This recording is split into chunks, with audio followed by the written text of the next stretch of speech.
Hello my dear students. आज आम आम शरीर एक प्रमुख अंग पंजरा हाड़ विषय जानिबा। पंजरा हाड़ यह मानव शरीर एक गुरुत्वपूर्ण अंश। यह आम छाती भितर रही थाए।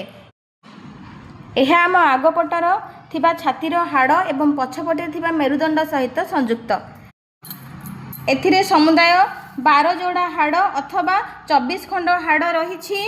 प्रथम है आम जानिबा एथिरे कौन कौन सब हाड़ रही। 1 ठारू 7 पर्यंत हाड़ को आम सत्य पंजरा हाड़ बा ट्रू रिब बोली कहवा। 8 ठारू 10 पर्यंत हाड़ को आम मिथ्या पंजरा बा फॉल्स रिब बोली कही थाउ। 11 एवं 12 जोड़ा पंजरा हाड़ को आम भासमान पंजरा बा फ्लोटिंग रिब केज बोली कहवा। ताहले पिले आम एबे जानिबा यार कार्य कौन। यार कार्य है यह आम छाती भितर थिबा हृदय एवं फुसफुस को सुरक्षा दिए। श्वासक्रिया नेला बेले एवं छाड़िबा समय रे पंजरा हाड़ फुली जाए एवं संकुचित हुए। यह आम शरीर को सपोर्ट दे थाए बा समर्थन दे थाए।